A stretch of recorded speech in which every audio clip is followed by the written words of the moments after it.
Desenmascarando el espíritu de Jezabel. Capítulo 1. Una era de apostasía. Era una era de apostasía. Una nación a la que Dios había llamado a ser suya le había vuelto la espalda.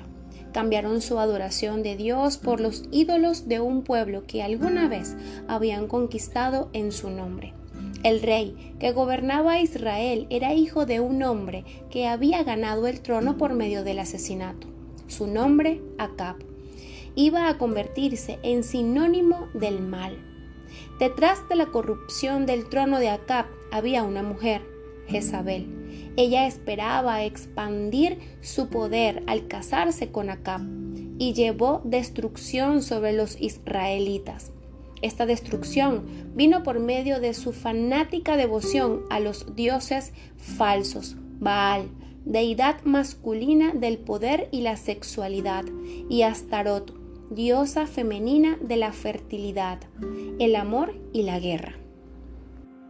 Los rituales para Baal y Astarot implicaban depravadas y licenciosas prácticas sexuales y abominaciones.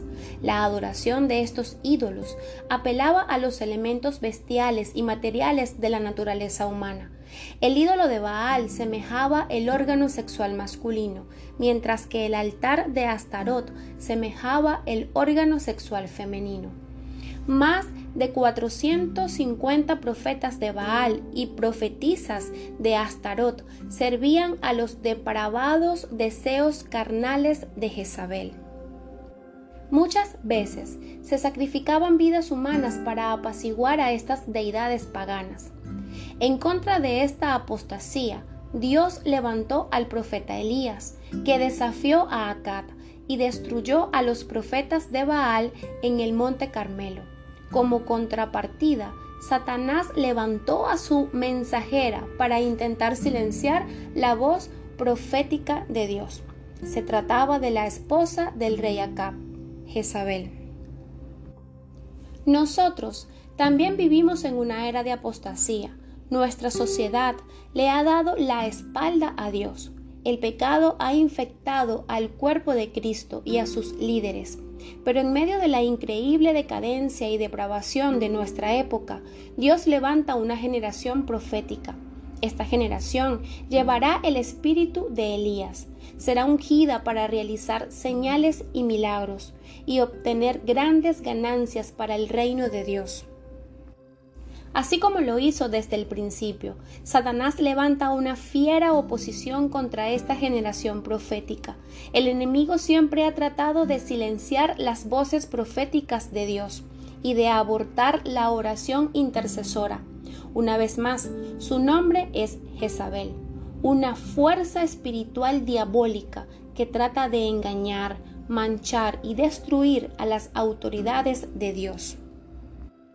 Aunque la frase espíritu de Jezabel es utilizada en ciertos círculos carismáticos, pocas personas comprenden realmente cómo opera esta fuerza demoníaca. Un espíritu de Jezabel es un poder espiritual que tiene influencia en todo el mundo. No es simplemente un demonio que posee a un individuo. Es un poder demoníaco de los lugares celestes que trasciende límites geográficos específicos y puede afectar a naciones enteras. Sea cual fuere la región en que ingrese este poder, se une al principado que gobierna en ese territorio y colabora con él. Los poderes de Jezabel obran en conjunción con los principados y potestades que atormentan a las personas. Ver Efesios capítulo 6, versículo 12. Estos poderes demoníacos incluyen los espíritus de religión, manipulación, control, lujuria, perversión y ocultismo. Estos espíritus operan generalmente en conjunción con un espíritu de Jezabel para construir fortalezas en la mente de una persona. Cuando se establece una fortaleza de Jezabel en la mente de una persona, yo llamo a ese hecho caer bajo la influencia de un espíritu de Jezabel. En el momento en que esto ocurre, los procesos racionales y razonadores de la persona comienzan a deteriorarse. Sus pensamientos y acciones se distorsionan. Para los que están familiarizados con las computadoras, podríamos decir que la computadora de su mente ha recibido un virus que hace que responda a los datos de una manera no lógica. Ese virus corrompe, desvía y distorsiona toda la información que es recibida a partir de ese momento. Como un virus informático, una fortaleza de Jezabel está programada para manifestarse cuando se aprietan determinadas teclas, cuando se producen determinadas situaciones. El virus también influye sobre la actividad de otros que estén en red con esa computadora. De hecho, el espíritu de Jezabel, como un virus, tiene como fin cortar la red y matar al receptor. Esto también ocurre con cualquiera que no se desconecte del receptor. Un programa antivirus alerta a la computadora de que existe un virus que opera de manera contraria a las leyes del programa para el que fue diseñada. El antivirus le dice a la computadora cómo reconocer el virus y destruirlo. Para operar de manera eficaz, es posible que la computadora deba ser reprogramada con datos nuevos, según el grado del daño causado por el virus. Esta ilustración es un dramático paralelo de lo que sucede en el reino cuando una fuerza extraña, como un poder de Jezabel, se descarga sobre una iglesia. Su meta es desconectar y destruir personas, ministerios y a la iglesia toda. Esto será lo que suceda, a menos que se aplique el remedio de Dios, un antivirus divino. Si los pastores no pueden evitar o detectar la operación de este espíritu, sus cónyuges, hijos y los miembros de su iglesia pueden llegar a caer presas de este espíritu dominante. Ocasionalmente, todos somos vulnerables a ser influenciados por este poder controlador y manipulador. Todos tratamos de controlar a los demás hasta cierto punto. Y aunque no hay indicadores claros de cuándo una persona cruza la línea, abrir el alma a la influencia de un espíritu de Jezabel es un proceso que lleva tiempo.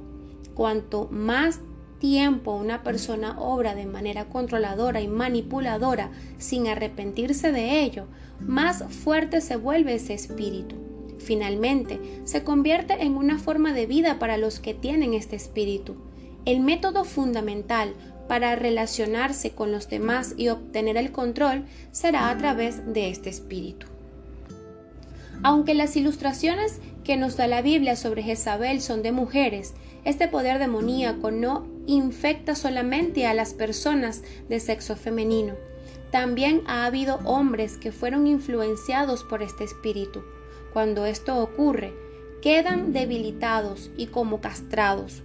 Sin embargo, es difícil que un hombre esté bajo la influencia de este espíritu durante mucho tiempo, porque necesita un espíritu de Acab para mantenerse vivo. Por el contrario, el espíritu de Jezabel opera comúnmente a través de mujeres, que usan el atractivo y la seducción de este espíritu para lograr sus objetivos. Mi intención con este estudio es facilitar la sanidad y la unidad en el cuerpo de Cristo. Por lo tanto, quiero advertir a toda persona que no aplique a la iglesia la frase espíritu de Jezabel. Como cristianos, no debemos herir innecesariamente a las personas al acusarlas falsa y malignamente. De hecho, podemos tomar las características de Jezabel nosotros mismos, un espíritu asesino, cuando vamos a la casa de una persona para colgarle un mote falso. Debemos recordar que la mayoría de las personas que caen bajo la influencia de este espíritu son personas heridas que sufren. El poder del Espíritu Santo está a disposición de ellas para ayudar a sanarlas. Jesús anhela liberarnos de lo que nos aprisiona. Todos debemos mirar nuestro pecado y el de los demás con sinceridad, compasión y esperanza. En la actualidad, se necesita desesperadamente que alguien ministre a las personas e iglesias que son oprimidas por este espíritu. Este es el tiempo de que pastores y líderes con valentía pongan en acción la gracia.